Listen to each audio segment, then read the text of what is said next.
নমস্কার বন্ধুরা, আমি বনানী। প্রতিদিনের গল্পের আরেকটি ব্লগ নিয়ে আমি চলে এসেছি আজকের দিনটা হলো জামাই ষষ্ঠীর দিন। এই ভিডিওটা অনেক আগেই করা ছিল, আমি পোস্ট করতে করতে একটু দেরি করে ফেলেছি, কারণ আমার প্ল্যানিং ছিল যে এই সব যে আমি রেকর্ডসগুলো করছি সব একটা টাইমে আপলোড করব। তো আজকে সকাল সকালই আমি চলে গেছিলাম আমার বাবা মার বাড়িতে। সেখানে গিয়ে ব্রেকফাস্ট করেছিলাম। ব্রেকফাস্টে ছিল হচ্ছে গিয়ে ইডলি। আমি আর বোন ব্রেকফাস্টটা করে নিচ্ছিলাম, ততক্ষণে মা উঠে গিয়ে রান্না বান্নার কাজও শুরু করে দিয়েছে। সবজি কাটা যা যা কাজ ছিল সেসব করে নিচ্ছিল। আমার বোন সকাল সকাল উঠে স্নান করে রেডি হয়ে নিচ্ছে।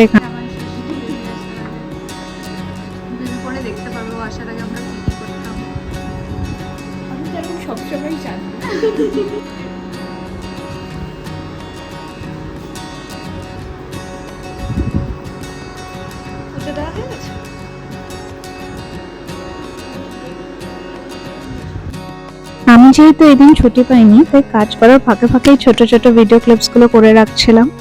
এখানে বোন পুজোটা দিয়ে নিচ্ছে। আমি আমার গোপালকেও নিয়ে এসেছিলাম। ওর হাতে এখন যে গোপালটা দেখতে পাচ্ছেন, এটা হচ্ছে আমার বাড়ির গোপাল, আর তার পাশে একটা ছোট গোপাল আছে, ওটা হচ্ছে আমার মায়ের গোপাল।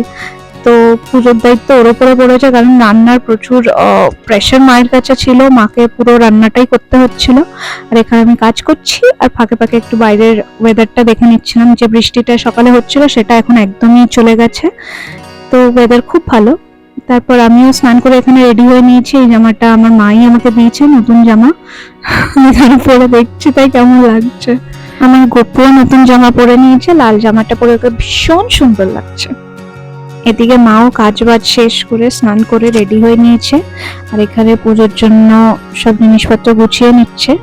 আগে পুজোটা করে নেবে, তারপর খাওয়া দাওয়া একটু পরে স্টার্ট হবে। পুজো মানে এই রিচুয়ালসটা, জামাই ষষ্ঠীর যে রিচুয়ালস গুলো থাকে সেগুলো মা এখানে করে নিচ্ছে।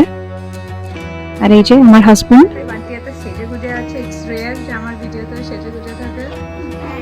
আমার ভিডিওটা ফাইনালি আছে বাবাকে নিয়ে আমাদের বলে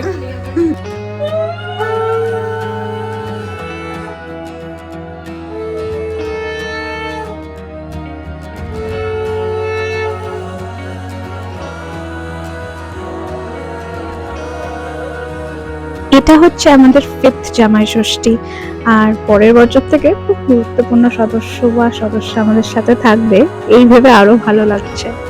আর মায়ের কাছে এই দিনটা ভীষণ প্রিয় দিন। সারা বছর শাশুড়ি আর জামাইয়ের ঝগড়াঝাটি খুনসুটি হলেও আজ জামাই আদরের দিন।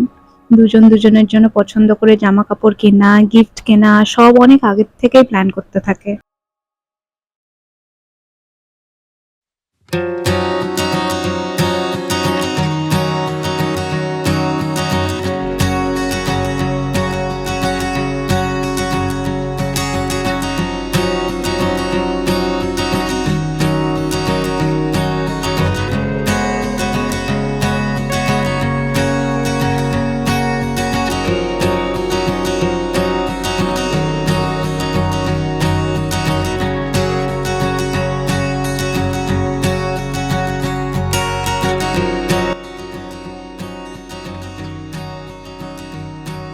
বিভিন্ন পদ্ধতিতে মা এখানে অর্ঘ্যকে আশীর্বাদ করে নিল, আর তারপর হচ্ছে আমার পালা। আমাকেও মা এখানে আশীর্বাদ করে নিচ্ছে। আমার যদিও কম সময়ের আশীর্বাদ, আমার এত এলাবোরেটেড পদ্ধতিতে না, চুপ করে ছোট ছোট করে যত তাড়াতাড়ি সম্ভব সেইভাবে আশীর্বাদ হয়ে যাচ্ছে। আর এদিকে আমাকে যতক্ষণে মা আমার সাথে রিচুয়ালস গুলো করছে, আমার বড়খানে খেতে লেগে গেছে, কারণ মা খুব স্ট্রিক্টলি বলে দিয়েছে যাকে যা ফল দেওয়া হয়েছে, যাকে যা মিষ্টি দেওয়া হয়েছে তাকে সেটা ফিনিশ করতে হবে।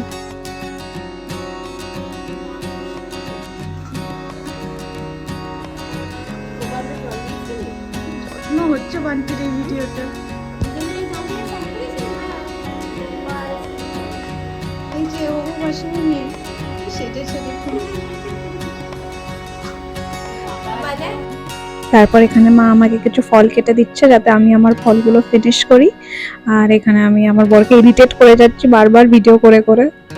মা এখানে আমার জন্য তালের শ্বাসটাই ছাড়িয়ে দিচ্ছে, কারণ তালের শ্বাস আমার খুব প্রিয় ফল। এবছর যদিও খুব কম খাওয়া হয়েছে, কিন্তু ইউজুয়ালি আমি ছোটবেলা থেকে তালের শ্বাসটা মানে আমি ওয়েট করে থাকি যে কবে গরমকাল পড়বে আর তালের শ্বাসটা বাজারে উঠবে।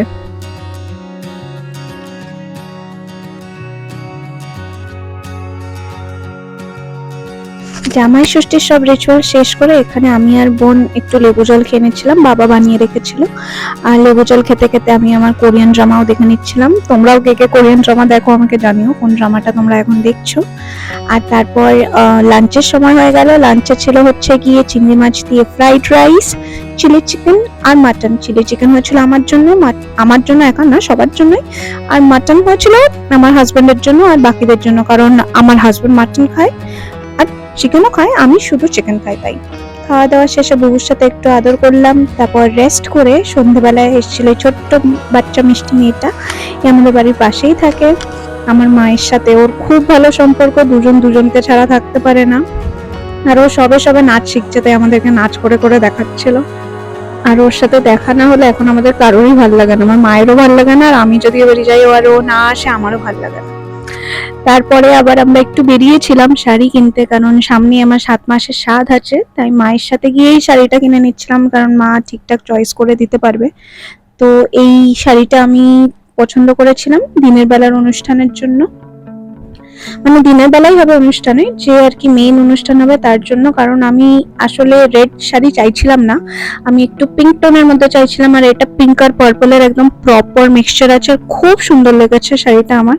তো এই শাড়িটা নিয়েছি, আর সকালবেলা যে পুজোটা হবে তার জন্য একটা লাল শাড়ি নিয়েছিলাম। তো ব্লগটা আজকের মতো আমি এখানেই শেষ করছি, আবার খুব তাড়াতাড়ি দেখা হবে নতুন একটা ব্লগ নিয়ে। টাটা।